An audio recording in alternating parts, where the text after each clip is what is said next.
Scott from Aristocob.com here. And Seth from SethMarkwood.com. Together, the three of us, we are Markwood Men's Breakfast Club, and this is Tobacco Advent 2018, Day 17. Welcome back, and good morning, boy. Good morning, Homer. We have quite the haul today. This is awesome.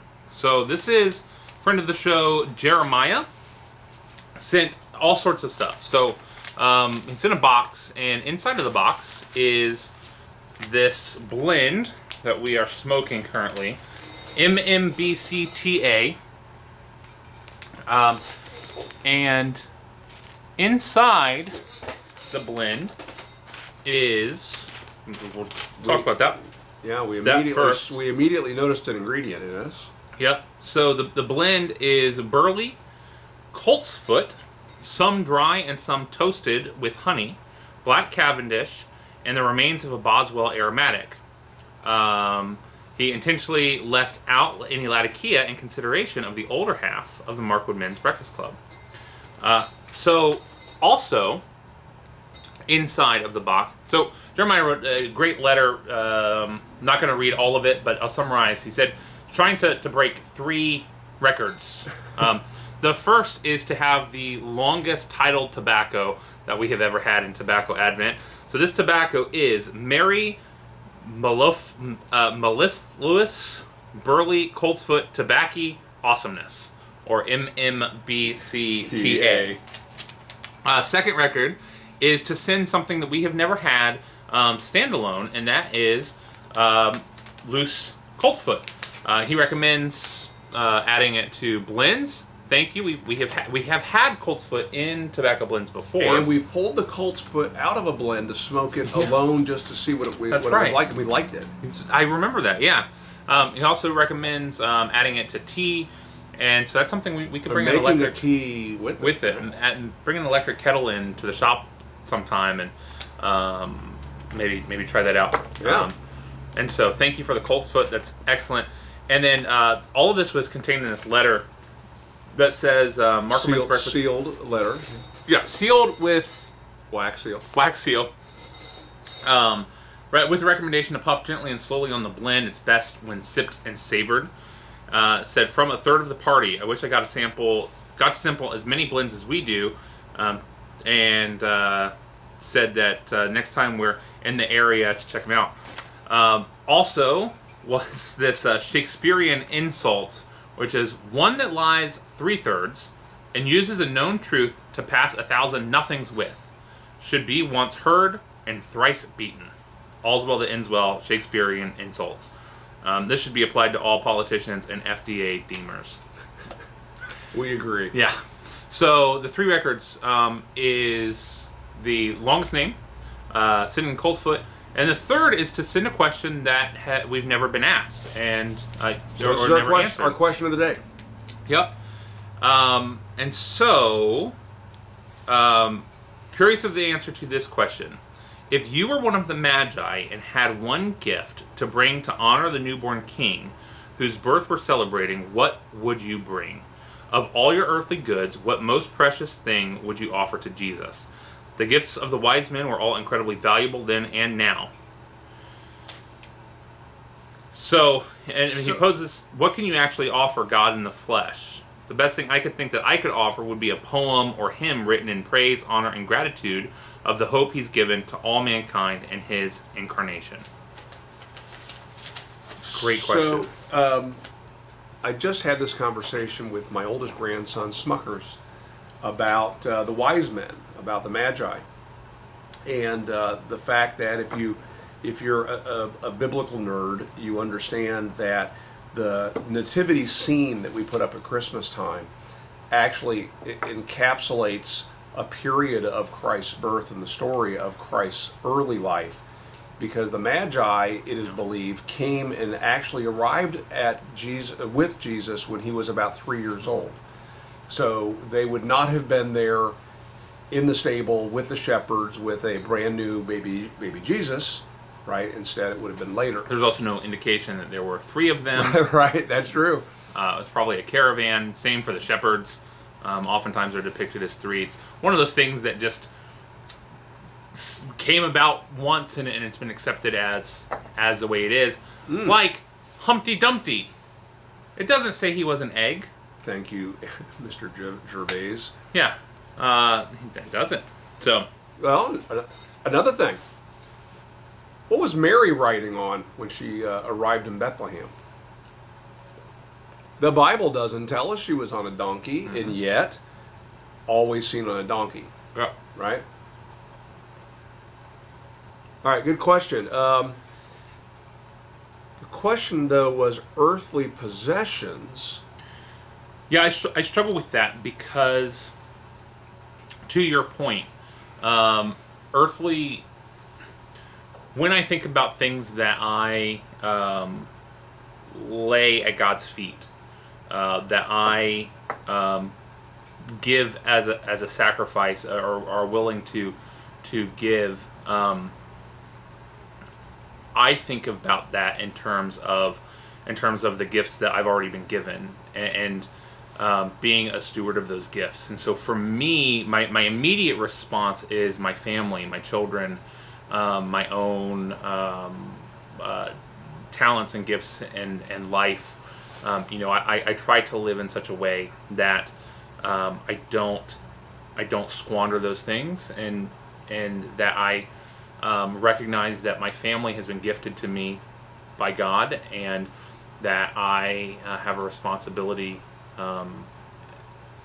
to treat them and be as a caretaker, and to recognize that they're not mine to possess, that I'm guiding them towards Him. And so, that's what I think of when asked the question, which is not exactly the same as earthly possessions, but I don't have an earthly possession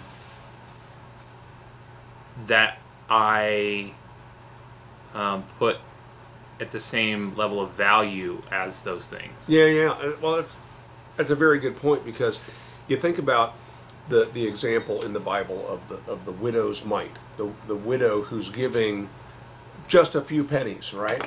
But it was everything she had. Right. And I don't have a possession. You could say I have an unsmoked Aristocob. I mean, brand new, made in the 1960s, never been smoked by anybody's face hole. It's precious to me. It was given as a gift. It means a lot. I didn't buy it. And I would hate to see it gone, right? But it wouldn't be a huge sacrifice to me, right? I have tools and things. I have items that would be super disappointing. I'd be really bummed out if my wife accidentally threw this out or whatever. But none of those things would really end my life, right? Or be that big of a sacrifice. And I think that's really the cool story, the whole story of Christmas, that is the sacrifice that was given to us through Jesus, is that the things that we sacrifice and give to God are not taken from us. Right. Which is pretty awesome, right? I mean, like you say, we get these talents, these gifts to use for God, and yet we still have them, which is fascinating. So the possession, it's my unsmoked Aristocob. I'd give that to Jesus. He knows it. One unsmoked Aristocob, all of the Aristocobs that you have. If he's asking for all of them, I'd give him all of them. But that one in because particular, they are all unsmoked to you. If I had to liquidate, right, I would liquidate down to that one, and I would keep that one. Right. That's the one that's most precious that's to the you. Jewel, the one that's the most precious. And of my possessions, I guess that's probably the one that would just kind of break my heart if it were gone. If there were a fire and everything was destroyed. Most of our pictures are backed up on the cloud now. Most of the tools that I own, I could get new ones and so on. That one would be a tough one. Again, also the meaning behind it, in that it was given to me as a gift by the guy who had it new in the 60s and never smoked it, and then thought that I would appreciate it. Unsolicited, this comes in the mail. Thought that I would appreciate it, and I most definitely do. I think, thinking about what it is that they were giving up at the time, these are wise men, Magi, from land far away. And the gift that they're giving, the Bible doesn't indicate that it was so much about giving a gift of sacrifice as much as it is about giving a gift that acknowledges that Jesus is King. Right? This is like their acknowledgement of who he is, of what his identity is. But also the significance of what was given, right? Gold, frankincense, and myrrh. Gold was really important in that they had to get boogie in and get on the road because their lives were at risk. And I'm talking about Mary, Joseph, Jesus, right? But the frankincense and myrrh, those were used in the process of preparing a body for burial. Right. So it'd be like, hey, Jesus, here's an Aristocob and some embalming fluid. Right. Right? What a weird gift, though it was super valuable. Everybody knew how valuable that was. The significance of that pointing to the final sacrifice there of Christ's death. That makes that a very fascinating bunch of gifts. I think in our modern day, to be a little bit, maybe even more ethereal or spiritual about it, is I think oftentimes, what they're doing is they're making a public declaration. I think oftentimes we don't do that, and so because it's uncomfortable, and so giving up the comfort of not acknowledging Jesus as Lord, I think is something that is of value to give up. Okay. I mean, talking about, look, we understand, we know that we will probably receive, there's a good chance we will receive backlash in the comments from this, because we know that many of the people that subscribe to our channel are not believers.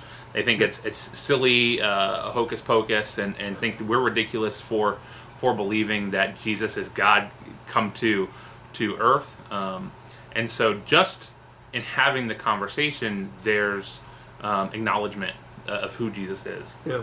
So, good question. It is a really good question. And you know what? We don't try to avoid discussions of spirituality and of Christmas and the real meaning behind Christmas here with Tobacco Advent. Although we do keep it very light because, this is a fun time for us to celebrate as part of our hobby and our connection to you in this community. But thanks for bringing this back home to the real reason for the season, Jeremiah. We appreciate that. Thank you for all of your gifts. Super thoughtful, and I didn't pack my pipe with enough of it. That Coltsfoot burns fast. Quick. Yeah, I really like this. We need to send a direct message to him. We didn't know your address changed, Jeremiah. We're hoping that something gets forwarded to you that's already been shipped. But Tobacco Advent Cornament for this year, for sure, will get to your correct address. I'm assuming you'll get last year's eventually. Yeah. It has been shipped. Yeah. All right, let's wrap this up. Yep. Boy, good to see you today. Yeah, you too. Guys, make it a great day, and we'll see you again tomorrow. See ya.